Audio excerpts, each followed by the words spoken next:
ici, le lieu dit musée de Villèle. Là, nous sommes sur le site du ruine de l'usine de Villèle.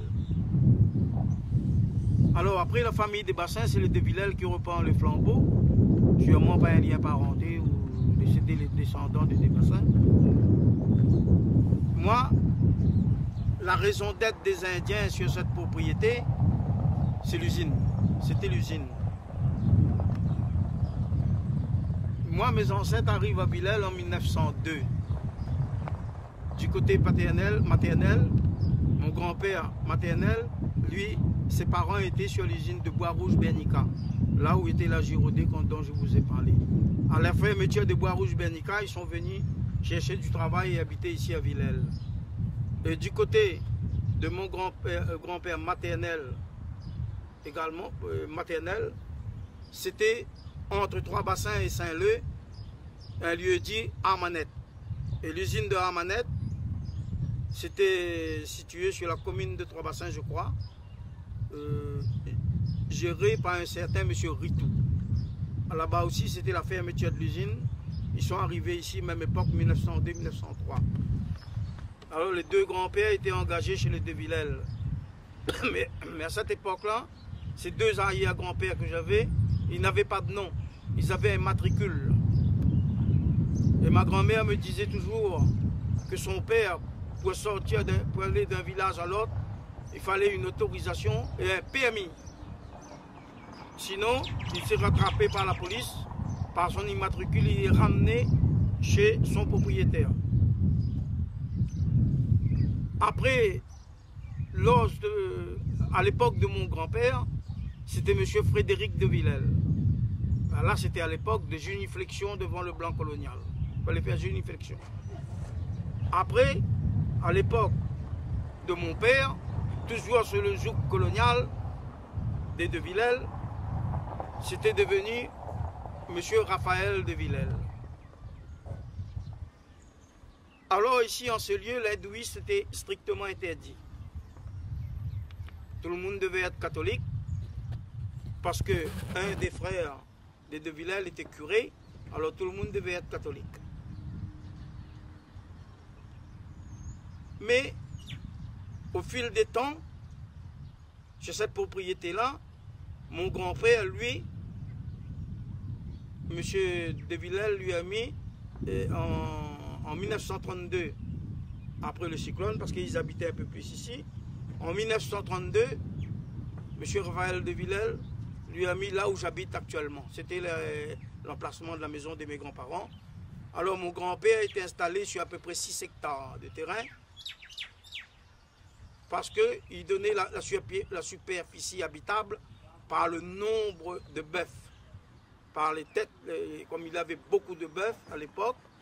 Alors donc il a quitté là où c'était trop urbanisé, il a mis dans un coin là où j'habite. C'était vide jusqu'à la mer. Alors ces 6 hectares-là, c'était pas gratuit. On plantait ça au quart, au tiers d'abord. Mais c'était la culture de maïs et des grains. Alors à la récolte, on mettait 3 tas dans le bon chemin. Après ils venaient chercher avec les charrettes, ils prenaient la part de l'usine. Et puis le 2 tiers pour l'habitant, 1 tiers pour l'usine. Sans cette mode d'habitation, c'était jusqu'à 1972. Jusqu'à 1972. Alors, mais en 1920, il y avait l'usine de Vibel. Alors l'usine de Vibel, là-bas, les propriétaires, c'était Lafont. Là où quand Lafont a vendu l'usine en défaillance à M. Joseph Lelièvre, mais étant Lelièvre propriétaire, après Lafont, c'était Lelièvre. Ça, c'est Vubel. Mais ici, en 1920, à la fermeture de l'usine, c'est là où Raphaël de Villèle fait un bail de 99 ans avec Vubel, avec Lelièvre, pour brasser toute la canne qui était sur la propriété de Villèle. L'usine était déjà fermée, donc. Et ce qui étant nous à Villèle, c'était le camp de Villèle. Le camp de Villèle jusqu'à il y a 20 ans de ça. Quand les courriers arrivaient, c'était votre nom et puis le camp de Villèle, c'est tout. Il n'y avait pas d'urbanisation ici. Alors Raphaël de Villèle, il a fait un bail de 99 ans avec Vubel le Lièvre. Mais Vubel le Lièvre fait faillite et Vubel même fut racheté par le crédit foncier colonial. Quand Vubel fut racheté par le crédit foncier colonial, et nous, à Villèle, on devient Société Saint-Gilles. Alors, c'était rattachement à un crédit foncier colonial à Villèle. Cette propriété-là s'appelle la Société Saint-Gilles.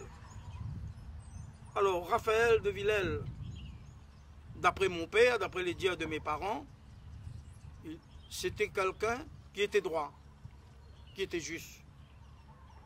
Mais sauf, toujours il faut enlever son chapeau à 20 mètres de distance, mais moi il était sociable, il vous écoutait. Qu'est-ce que voulez-vous? Il a rangé la situation. Vous voyez ce bâtiment? La maison de Villèle, ce qui est devenu le musée.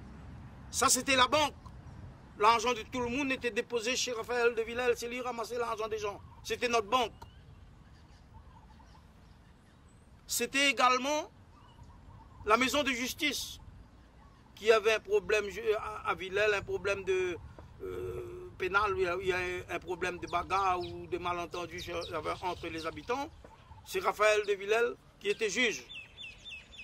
Monsieur Raphaël de Villèle, il avait un pouvoir, il avait des liaisons directes avec le gouverneur. Vous savez, à cette époque-là, la loi était sous la coupe du gouverneur. La justice était sous la coupe du gouverneur. C'est le gouverneur qui faisait la loi. Et les blancs coloniales, et accompagnés de curés. Alors le pouvoir à cette époque, c'était les curés, la puissance de l'église, le gouverneur, les blancs d'usine, et la justice était en 4e position. Avant d'aller au tribunal, il fallait passer par Raphaël de Villèle. La première maison de justice était ici. Après, s'il faut aller au tribunal, c'est lui qui décide. Si ce n'est pas nécessaire, c'est lui qui décide. Mais ici, c'était aussi le dispensaire. Moi, je ne peux pas jamais dire du mal de Villèle. En 1964, j'ai été brûlé par un fer à repasser. Dans les cicatrices, c'est ici. Ça a été guéri, ça a été traité. Chaque jour, tous les 2 jours, ma maman m'emmenait ici. C'était les demoiselles de Villèle qui faisaient les pansements sur la plaie. Il n'y avait pas de médecin. De l'eau, le problème c'était de l'eau, il n'y avait pas de l'eau ici. De l'eau appartenait à l'usine, appartenait à de Villèle, qui était pompée de la pompe bassin blé avec la roue hydraulique pour alimenter l'usine. Et c'est même eau qui servait toute la population. Alors là-dedans, c'était le bœuf. Pour avoir de l'eau, le bœuf était prioritaire. Les gens prenaient de l'eau dans des récipients qu'on appelle ça le fer blanc ou le bac. Bonjour monsieur. Bonjour. Ça c'était, on prenait de l'eau dans le canal de Villèle même. Mais le matin, entre 4 h du matin et 2 h de l'après-midi, à partir de 3 h, on ne prenait plus de l'eau parce que de l'eau était réservée pour le bœuf. Le bœuf, quand il rentrait, il venait boire. Après, donc, le problème de l'eau, il était primordial parce qu'après, les gens allaient, quand il n'y avait pas d'eau ici, il fallait chercher de l'eau dans le fond ravine, bassin bleu là-bas. Après, là, il y a le grand bassin à côté. Le grand bassin, c'était la réserve d'eau de la maison de Villèle. Les gens venaient, mes parents venaient là à 1 h du matin pour voler de l'eau par fer blanc, par bac, pour mener à la maison. L'eau du grand bassin, tellement on n'était pas en eau. À Villèle, il n'y avait plus, à l'arrivée des engagés indiens, il n'y avait plus de calbanon. Alors, ils vous donnaient un périmètre de terrain, mais vous allez construire votre maison vous-même, mais tout doit passer par lui, c'était gratuit par contre. Le bois, la tôle était interdite, c'était la paille du vétiver, maison de chambre. Le béton était interdit, il fallait mettre la terre pilée dedans. Alors, toi, tu construis ta maison, et c'était 2 pièces, les maisons 2 pièces, la cuisine à part. C'était la vie à Villèle. Mais après, après la mort de Raphaël de Villèle, mais attention, Sur cette propriété, il y avait des rois et des dauphins. La vie n'était pas facile non plus. Mais l'hypocrisie et l'injustice, ça régnait à grand pompe. Mais à l'arrivée, après la mort de Raphaël de Villèle, c'était Jean de Touris. Monsieur Jean de Touris qui arrive à l'usine de Vibel, et c'est également eux qui géraient également la société Saint-Gilles. Alors maintenant, on n'avait plus affaire avec Raphaël de Villèle, mais avec Jean de Touris. Monsieur Jean de Touris, mais c'était quelqu'un de bien, c'était le premier gérant d'usine à donner un poignet de main à un noir. C'était le premier. Après, il y avait aussi Joseph Martin.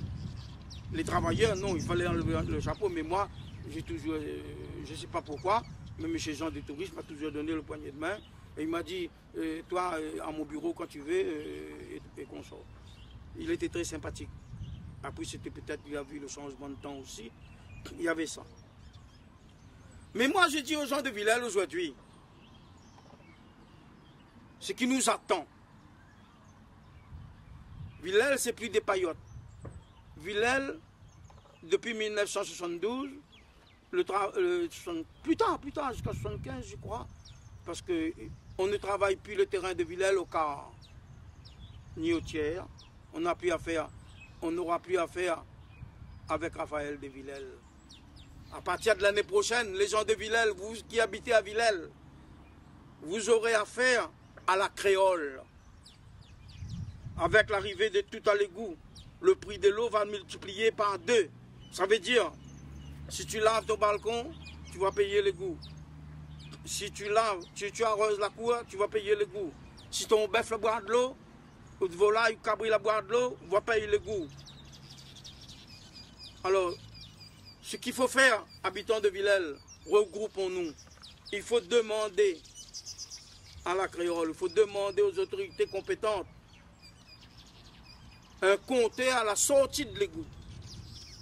On paye le prix de l'égout, mais pas à l'arrivée d'eau, parce que le prix de l'eau sera chèrement payé. Actuellement, la créole, il ne coupe pas votre eau, il envoie au trésor public. Le trésor public envoie votre facture avec un huissier parisien. Alors donc, vous êtes sommé de payer. Ça sera une gravité pour nous. Essayez de comprendre ce que je suis en train de vous dire. Avant, là, il n'y aura plus de Raphaël de Villèle là, pour donner nous de l'eau. Là, c'est la créole qu'on a affaire. On n'aura plus affaire au blanc colonial. On aura affaire au créole de la créole. Alors, dis-moi maintenant, mes amis, qui nous fait plus de mal? C'est le noir ou c'est le blanc? Quand on parle de l'esclavagiste, là, est-ce que vous avez vu un blanc aller en Afrique dans la brousse, aller chercher les noirs, les enchaîner, les emmener au négrier? C'est parce que ce n'était pas des noirs qui attrapaient les noirs et qui les vendaient aux blancs? Arrête de me dire l'hypocrisie, blanc par-ci, l'hypocrisie par-là. Alors, et puis il y a ça aussi, c'est un peu incompréhensible. Comme je vous dis, ici l'hindouisme était interdit. La pratique de l'hindouisme est interdite. Alors, c'était sous Monseigneur de Guy de Langavant. Alors, certains Malbars, même ici à Villèle, la plupart des Malbars faisaient semblant d'être catholiques. Faisaient semblant d'être catholiques, officiellement, pour pouvoir travailler, pour pouvoir gagner du terrain pour travailler. Mais seuls les commerçants étaient libres d'être à pratiquer leur religion et leur couleur politique. Mais si tu avais un lien sur l'habitation des Blancs de l'usine de la colonie, par exemple, je rouvre une parenthèse. À la Saline, il y avait un curé. En 1944. Ce curé-là s'appelait le père Arras. Alors, il avait un chien, il a mis son chien comme prénom Shiva. Alors, quand les Indiens, pour la marche sur le feu, est allé dans le fond barrage, là où il y a de l'eau pour faire pour Mancap, il était avant eux sur ce lieu, le curé était avant eux sur le lieu, il a pris son chien, il l'a jeté dans le bassin de l'eau, il a dit au Malbar, voilà votre Shiva est là, adorez-le.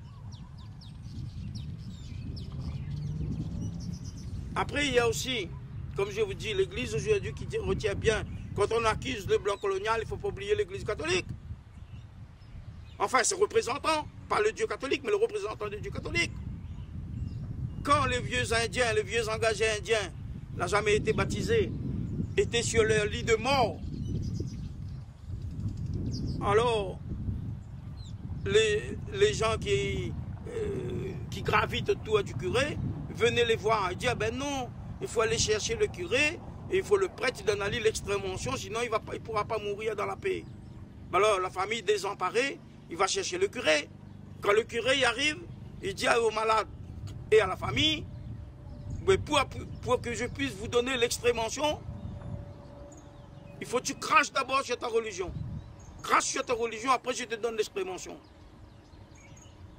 Alors ça fait pas mal ça. Mais là, maintenant, c'était le contexte de l'époque. Il a failli l'arrivée de François Mitterrand en 1981 pour libérer la culture réunionnaise. Et c'est à cette époque-là que maintenant, toutes les Malbars qui ont été christianisés pour pouvoir travailler dans l'administration, pour pouvoir... tout d'un coup, ça devient plus tamoul que le tamoul que l'était dans la résistance.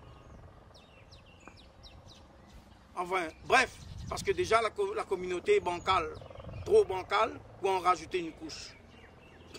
C'est trop tard. Alors, ce qu'il faut faire maintenant, il faut avoir une vision de l'avenir un peu différente.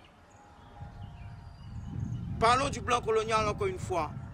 En 1944, quand M. Raphaël de Villèle a donné sa maison de Saint-Paul, qui s'appelle Saint-Charles, à l'évêché, ben, il a donné également une parcelle de terrain au temple de Saint-Paul.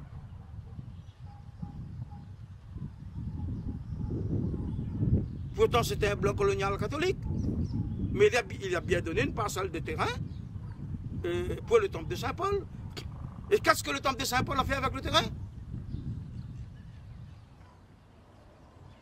Il n'a jamais été exploité. La commune a pris, a fait des logements sociaux dessus.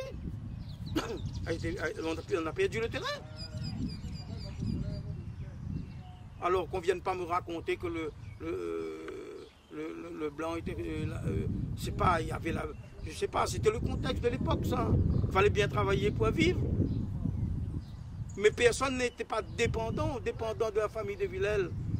Mais, vous savez, hein, nos ancêtres, avec rien du tout, faisaient tout.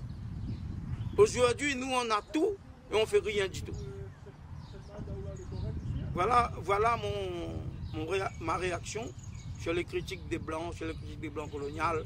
Parce que les Blancs, ils ont fait vivre certaines... d'une manière ou d'une autre, ça a permis de vivre, de survivre, de traverser l'époque.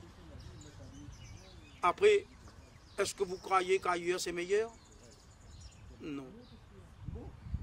Partout c'est pareil. Ailleurs c'est pas meilleur, celui qui arrive d'ailleurs n'est pas le meilleur. On sait ce qu'on perd, on ne sait pas ce qu'on va gagner. Mais l'avenir nous le dira. Mais moi je vous dis tout de suite que l'avenir, ça s'annonce mal. Parce qu'aujourd'hui, ce bâtiment, ce lieu est protégé. La mer est protégée. La montagne est protégée. Les animaux sont super protégés. Mais l'être humain, qui le protège, l'être humain? L'être humain n'a pas de protection. Alors je dis et je répète, que les élus prennent leurs responsabilités, que nos élus prennent leurs responsabilités comme ça se doit. Parce que c'est... Mais je suis pas... Moi, je critique jamais un élu. Je fais seulement des remarques. Je n'insulte pas un élu. Parce que c'est l'élu de la République, on doit le respecter. Mais il ne faut pas qu'ils oublient que c'est les citoyens qui font du candidat un élu. Mais un élu ne fait pas de nous un citoyen. Donc ça veut dire que nous sommes tous dans l'interdépendance. À vos actions et à vos réactions. Alors je rajouterai ceci. La plus grande injustice du siècle sur la propriété de Villèle, en 1974, vous savez, à Villèle, le premier compteur d'eau potable arrive le 2 mars 1969. Le premier compteur d'électricité, première lumière, arrive en 71, 1970-71, première électricité. Quand j'ai posé la question à M. Paul Bénard, j'avais 13 ans. Il m'a dit, monsieur, il m'a dit, toi tu sais rien du tout. Il m'a dit, en 1969, j'ai mis un poteau d'électricité là, juste devant là. Il m'a dit que la famille de Villèle l'a appelé, l'obligé d'enlever ça. Il a enlevé. Il n'avait pas. La mairie n'avait pas la main mise sur la propriété de Villèle. C'était le camp de Villèle, nous étions tous la propriété de Raphaël de Villèle. Mais en 1974, quand la famille de Villèle devait quitter le lieu, l'État rachète la maison. L'État, les Beaux-Arts à Paris reprend la chapelle Pointue et la maison. Le seul dernier mot des demoiselles de Villèle, ils ont dit que les colons doivent hériter de leur parcelle de terrain pour leur lieu d'habitation. Mes amis, ces paroles sont allées dans les poubelles municipales, est allée dans la municipalité a pris les paroles de ces demoiselles, ils ont mis dans les toilettes et ils ont tiré la chasse. Alors, depuis entre 1974, tous les terrains de Villèle qui étaient libres et disponibles a été vendu, donné, parce qu'il a été donné à cette époque. C'était quoi? C'était 2000 francs français la parcelle. Mais là, il y avait les gens qui n'avaient rien à voir, absolument rien à voir avec le joug colonial de Villèle, qui sont devenus propriétaires. Alors, les maires qui sont passés depuis 1980 jusqu'à il y a 10 ans de ça, ben, ils ont utilisé ces parcelles de terrain pour un clientélisme électoral. Ça, j'ai la preuve. Alors, il fallait faire une petite réunion café avant les élections. Il faut recevoir ces gens-là et dire tout le monde voter pour lui. Après, là, dire, ah, je vais te donner ton carré de cou. Hein. Là, le dernier maire sortant faisait la même chose. Il a repris la même chanson. Ils ont dilapidé tous les terrains de Villèle au clientélisme électoral. C'était gratuit. Et puis, si tu n'étais pas dans leur clan, et quand tu vas voir pour acheter ta parcelle, à l'urbanisme, on te dit, ben non, là, c'est pas à vendre. Non, là, c'est pas à vendre. C'est pas pour toi, ça. C'est pas à vendre, là. Et puis, quand maintenant, la mairie, une nouvelle mandature est arrivée, il a dit, ben non, c'est pas logique, tout le monde doit être propriétaire. Et maintenant, il vous dit, c'est 50 000 € la parcelle. Parce que je ne sais pas pourquoi, mais quand ils ont vendu le terrain de Villèle dans les années 80, il fallait le vendre tout le monde en même temps, pour le même prix, même droit, même justice pour tous. Ils ont utilisé ces parcelles de terrain dont nos ancêtres ont souffert dessus, ont travaillé dessus, qui a été déjà payé. Ils ont donné, quand il fallait donner, ils ont donné aux gens venus d'ailleurs, qui n'avaient rien à voir, ils sont de propriété aujourd'hui, rien à voir avec le joug colonial. Mais certains réunionnais de souche, jusqu'à aujourd'hui, ils n'étaient pas propriétaires. Maintenant, il faut payer 50 000 €. Mais moi, alors, ça va arriver, au moment voulu, je te poserai plainte là où il le faudra. Ça, je ne suis pas d'accord. Mais maintenant, pour le prix de l'eau qui va augmenter, va multiplier par 2 ou par 3 avec la créole, quand il a mis le tout à l'égout. Moi, j'ai dit aux habitants de Villèle, vous allez faire pitié parce que votre fiche de paye ne serait pas suffisant pour payer de l'eau, et encore moins l'électricité, et puis comment vous allez vivre? Il faut maintenant, il faut créer quoi, la soupe populaire ou la boutique sociale. Il faut faire face à la Croix-Rouge au Emmaüs, pour vivre après. Là, ce sera plus grave. Alors, on était sous le joug colonial de Villèle, ballotté par Vubel, redevenu Société Saint-Gilles, par le Crédit Foncier Colonial. Et aujourd'hui, travailler tous ces terrains-là, du 1h du matin, il n'y avait pas d'heure. Le bœuf Moka et les gens de la Réunion ont travaillé à titre égal pour faire de la Réunion ce qu'il est aujourd'hui. C'était un pont de liaison pour arriver jusqu'à nous jouer aujourd'hui. Il n'y avait pas de différence entre le bœuf et le chantier. Tout travaillait pareil. Et sous aucune condition sociale et ni sanitaire. Vous savez, quand vous avez une maison à Villèle, là, moi, je n'ai pas honte de dire, moi, aux gens de Villèle, les gens de ma génération de souche, Le premier toilette à force perdue arrive en 1971 par la RES. Les gens n'avaient pas de toilette à Villèle. Il n'y avait pas de salle de bain à Villèle. Quel monde avait une toilette à Villèle? Personne. Moi, j'ai pas honte de dire, de l'eau là, il prend de l'eau, il lave des riz, de l'eau, il lave des riz là, il baigne les enfants avec. Et quand finit là, pour le même l'eau, il a donné cochon pour boire. Alors, on a vécu toute ma famille, du deux côtés, avec l'agriculture et l'élevage, le bœuf, le cochon noir, le volaille, ils vendent des œufs, ils vendent poules, pour gagner un petit monnaie, pour acheter savon, pour acheter médicaments, pour acheter... C'est comme ça qu'on a vécu à Villèle. Après, maintenant, c'est à vous de voir. Pour ça, nous, ça va. Et puis, il faut croire ce qu'il faut croire. Voilà, mais si préparez-vous à une défense, il faut préparer un comité de défense pour le prix de l'eau qui va augmenter à Villèle. Il faut trouver une solution. Voilà ce que j'ai voulu dire. Je dis également aux habitants de Villèle, nos élus hypocrites, ce qui concerne, quand est devenu musée, le personnel du musée qui ont travaillé depuis sa création jusqu'à nos jours là. Combien de personnes de Villèle qui travaillent là-dedans? Mais comme moi je suis pour la préférence régionale et la compétence égale, les gens sont venus de tout lieu pour travailler ici à Villèle. Et les gens de Villèle qui étaient sous le joug colonial, combien sont-ils à travailler ici? Peut-être 10%. Et le reste, il n'y avait pas de compétences. Où étaient leurs compétences? Notre compétence était juste pour être sous le joug colonial avec Raphaël de Villèle. Mais maintenant, quand pour travailler au Conseil général, il faut trouver la compétence venue d'ailleurs. Sous la mandature de Poudroux, au Conseil général, 200 arbres ont été abattus dans la cour du musée. Aucun n'a été remplacé. Et ces arbres-là ont été plantés par Raphaël de Villèle. L'eucalyptus a été planté vers 1902-1903 par Raphaël de Villèle. Alors, mais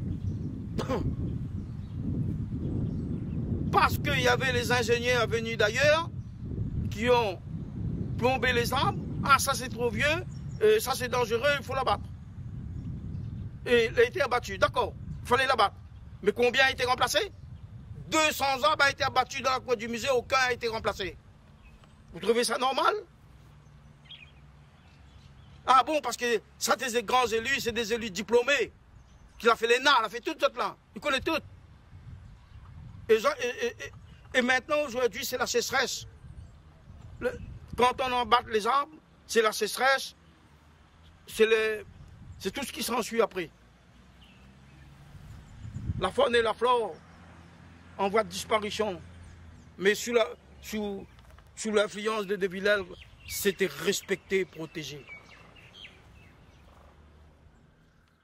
Le problème ici à Villèle, la plupart des habitants là, finissent entre 70 et 80 ans. Ce qui concerne les déchets verts, ici c'est un endroit où vous avez remarqué que c'est très arboré. Moi-même, les arbres qui se trouvent dans la cour, tout ça, c'est mon espace de vie. Après c'est aussi, c'est une vie. Ces arbres qui ont 20, 30 ans, 40 ans, 50 ans, elle a été plantée, elle a été soignée. Parce que avant ici, il n'y avait pas trop d'arbres. Parce qu'il n'y avait pas d'eau. Depuis l'arrivée de l'eau en 69, certains arbres datent de 1969. Il faut être propre, d'accord. La propreté, l'embellissement des lieux, c'est très important. Je suis d'accord avec l'embellissement des lieux, je suis d'accord. Mais il faut trouver un endroit pour les déchets verts. Parce que c'était à l'entrée de Villèle que tout le monde déposait les déchets verts et les encombrants. C'était à l'entrée, c'était proche du musée, tout ça, c'était pas agréable à voir. Ça, je suis d'accord. Mais par contre, il faut trouver une solution, parce que sinon on ne peut pas abattre tous les arbres et mettre du béton partout. Et puis, autrement dit, tout le monde doit acheter chacun un camion pour mettre des déchets, même à les jeter. Si les gens sont mandatés pour trouver des solutions, qu'ils le trouvent. Parce que là, on est très embarrassés. Moi-même, c'est la période où je fais les lagages, j'enlève tout avant la période cyclonique. Mais comment je vais faire? Il faut payer une entreprise. Il faut payer une entreprise pour les jeter, ou bien il faut brailler. On ne s'en sort pas là-dessus. Mais moi, je pense qu'il faut qu'ils mettent des bennes de ramassage et puis le camion vient chercher quand il peut. Les gens doivent mettre les déchets quand ils peuvent et lui, il vient récupérer quand il veut. Mais il ne faut pas. Parce que notre liberté est coincée entre obligation et interdiction. J'en sais rien ce que pensent les autres. Moi, je regarde pour moi en ce moment. C'est mon cas. Très bien. Parce que je suis tout seul. Il faut que je trouve des gens pour m'aider. Quand la personne il va venir un samedi, il m'a dit, bon ben voilà, on enlève les branches, on enlève les encombrants, on enlève tout. On va le mettre, mais le mettre où? Il faut payer un camion pour l'amener directement à la déchetterie. Mais après, l'entreprise qui fait le ramassage des déchets verts et des encombrants, qu'est-ce qu'il va faire? Il ne faut rien. Mais là, depuis qu'ils ont fait l'embellissement, les camions, ils passent et puis ils s'en vont. Et ils nous payent toujours. Mais avant de supprimer les lieux de dépôt qui étaient vraiment, il fallait le faire, ça je suis d'accord. Mais il fallait trouver tout de suite un plan B. Et s'ils me trappent toute le branche, ils me mettent dans mon portail, ils tombent dans le chemin. Et le camion n'a pas le droit à rentrer d'autre part pour prendre. Là, l'avenir des arbres dans les coins des gens, c'est quoi son avenir? Il faut mettre du béton partout puis enlever les arbres là. Parce qu'on dit que l'arbre c'est pour la respiration, l'arbre, la vie de l'arbre c'est très important. Et puis maintenant, on ne peut plus soigner les arbres parce que faut faire propre, d'accord. Et puis là, il faut arrêter là, il faut trouver les solutions le plus rapidement possible. Parce que moi je veux dire ceci, ça ne va pas plaire à tout le monde. Comtes et comtesses, marquises ou marquises, vous pouvez bien propre, là vous pouvez mettre parfum, mettre tout. Après il faut remplir l'estomac. Mais quand l'estomac est plein, vous avez fait, il faut sur toilette pour dévider. Mais qu'est-ce qu'il faut faire là dans ce cas? Cette comparaison que je fais, il faut supprimer le postérieur. Comme ça, soit bien propre, soit parfumé, sans plus besoin de toilettes. Et que tu trouves une solution adéquate pour ce problème-là. Là, je ne comprends pas, là. Comme je vous dis, là, il y a des obligations et des interdictions. Et où est notre place? Comment les gens vont faire? On ne s'en sort pas. Il faut qu'ils trouvent une solution dès la semaine prochaine. Il ne faut pas pousser les gens à la désobéissance civile. Il ne faut pas que les élus se mettent dos à dos avec la population qui sont ses électeurs. Et puis il fallait le faire en concertation. Il n'y a pas de concertation, il y a des brigades qui passent pour donner l'amende. Est-ce que c'est la solution? Mais par contre ici à Villèle, on vit bien. Notre vie est plutôt tranquille. Il y a encore le respect de l'autre. Il y a aussi la tranquillité dans un lieu, il y a encore la tranquillité, où les gens se comprennent, et se côtoient d'ailleurs, c'est sûr. Et puis c'est encore, comme on vient toujours, nous sommes aussi des citoyens de souche, disons, si on remonte, ça va aller jusqu'à 100 ans en arrière, où tout le monde connaît tout le monde. Nous sommes les descendants de M. Intel, Madame Intel, tout le monde connaît encore tout le monde. Et puis à Villèle, tout le monde, c'est de la même famille, soit par lien de sang, ou soit par alliance. Là-dessus, il n'y a pas de souci.